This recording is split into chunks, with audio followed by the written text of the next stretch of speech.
The Android dogfight battles continue, my friends. How's it going, guys? I'm Aaron Baker from PhoneDog.com, and in my hands, two additional hot Android phones, one of which is coming to the US, and one of which I hope comes to the US because it's got a lot to offer consumers. This is the HTC One. This is the Sony Xperia Z. They're both hot, they're built well, they've got great specs, and more. It's time for a dogfight battle to see which one comes out on top. It's part one of the HTC One versus Xperia Z dogfight, and it kicks off right now.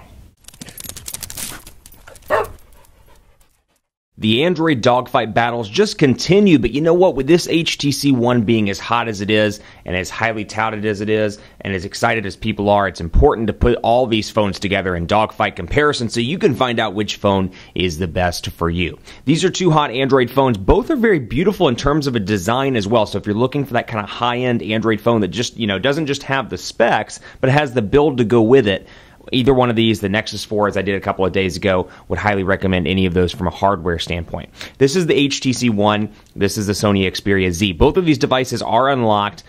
That said, this one's coming to the US. This one has not been announced for the US just yet, although there's an unlocked Xperia ZL that's coming soon that is reported to work with some of the LTE bands in the United States. So we'll see how that pans out, but not announced yet for the US market. So keep that in mind. If you're looking strictly from a price point, you're thinking, okay, I'm going to get this in a couple of months. You may want to wait for this one because it's coming to AT&T, Sprint, and T-Mobile, and there's always those rumblings of it coming to Verizon at some point in the future as maybe like a Droid 1 or a Droid, whatever you want to call it, DNA 2, whatever the case may be, as the HTC One kind of variant on Verizon, but coming soon to the carrier. So if you're eligible for an upgrade on one of those three carriers, you can take advantage of the subsidized cost here, whereas this, it's going to cost you a pretty penny if you want to bring it in from a specialty retailer like Negri Electronics or Expansys USA. So just keep that in mind as you're going between this dogfight and taking a look at both of these devices. Before I get too far into the dogfight, going to give some thanks to our partners at Best Buy Mobile for giving us devices like this. Not actually these just yet, but devices like that for use in our One-Pawed Bandit giveaway game. We give them to you for free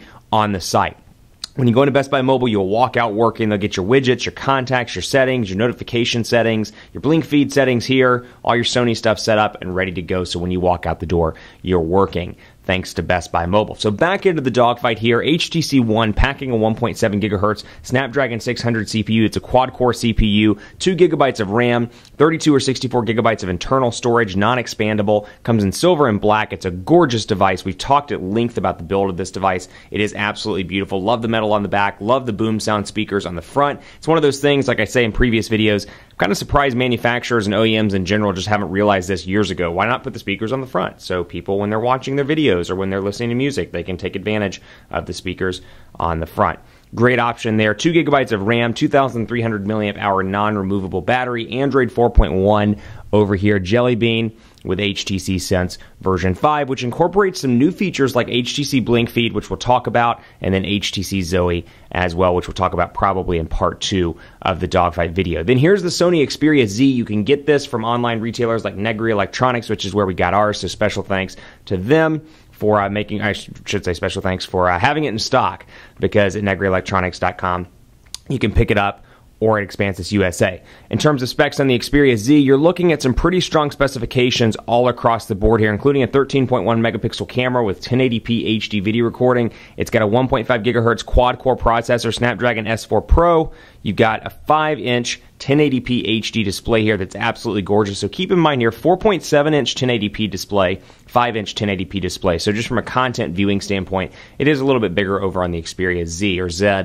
as the Canadians and British folk like to call it. Camera on the back, like I said, 13.1 megapixels. You've got this nice kind of boxy industrial design. Actually, both of these are kind of industrial in terms of the design and the overall look and feel here. But it's got Android 4.1. It's got Sony's user interface, formerly called Timescape. Now they're just calling it Sony's UI. And it's got a ton of Sony software installed, which may be good, may be bad, depending on your preference. But, much like Samsung, much like LG, and much like Apple, Sony's really in a position to create an ecosystem with their applications. I mean, they kind of, do well in the TV market. They do well in the DVD department, the Blu-ray department, and all these different departments. They really could bring in kind of an entertainment ecosystem, much like Samsung has and Apple has, and really compete in the US. They just need to get that carrier support on the various carriers in the States. But over here, and actually on both of these devices, you won't notice any carrier-installed applications because, like I said, they're both international versions. Now, as this comes to the States, and if this comes to the States on maybe AT&T or T-Mobile, expect to see those, the bloatware, the T-Mobile applications, the AT&T applications, the Verizon applications. But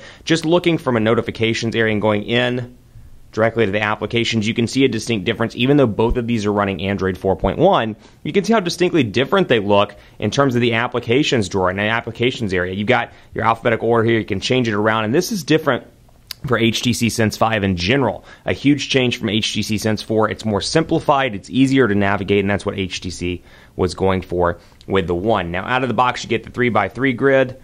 Did not mean to click on that. Let me go back here.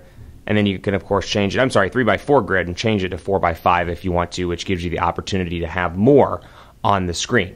And like I said, you can do alphabetical. You can do different things in terms of the customization of how your applications are laid out. Over here, it goes from side to side. Over here, it goes from up to down. And you'll notice that your notifications area, or I should say your app drawer rather, stays in the bottom at all times. And the applications and kind of an overall look and feel, I can't think of the word. I'm drawing a blank. This is what happens when you don't have enough coffee. The little icons, thank you. The icons look different from HTC Sense version 4. That's the joy of doing videos improv, man. You mess up, you leave it in, creates a good time. We're all human. And then, of course, you've got your alphabetical stuff over here, and you can customize it as well by most used or recently installed on the Xperia Z as well. So again, side to side over here. On screen buttons, though, you've got back, home, and recent applications. Over here, back, and then home. And home doubles up actually to do quite a few different things. You've got your recent applications that you can swipe out of, and then you've got pressing and holding, which gets you Google Now access pretty instantly. HTC logo in the middle does not do anything from a software perspective or from a capacitive button perspective. Then over here, like I said, back, home, and recent applications, but it is on screen. They do go away, though, if you're in like YouTube or something like that. So let's talk brass tacks here in terms of the hardware design. Over here, you got your volume rocker on the right side, whereas on the Xperia Z, you got your power button, you got your micro SIM card slot, you got your volume rocker, and then over on this side, you got an area for charging, and then you got your micro SD card slot, your charging port, micro USB. Over on this side, all you have is a micro SIM card slot, whereas your charging port's down here at the bottom, a little bit off center and to the right on the HTC One. Nothing down here, and then up here, you've got your 3.5mm headphone jack on both devices. I should point out that this is water resistant, so you've got the flaps covering all the ports.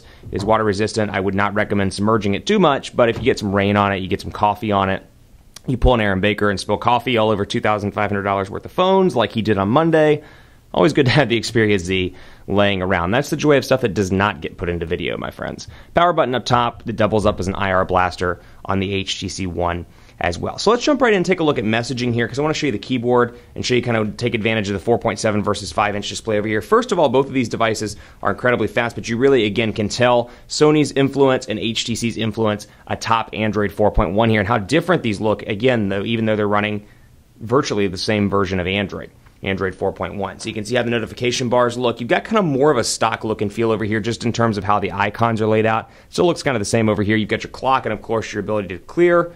And then over here, actually there's nothing to clear, so you don't need to clear anything. But you've got your clear button up top.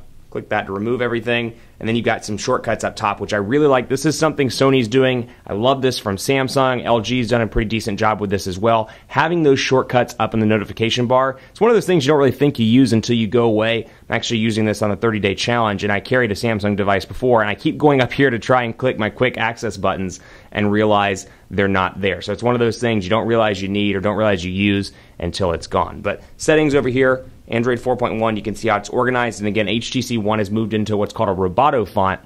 So a little bit different from previous versions of HTC Sense. And then over here, you've got wireless and networks. You've got personal over here where you can personalize your device. And then, of course, phone with Beats Audio, which is enabled on this device.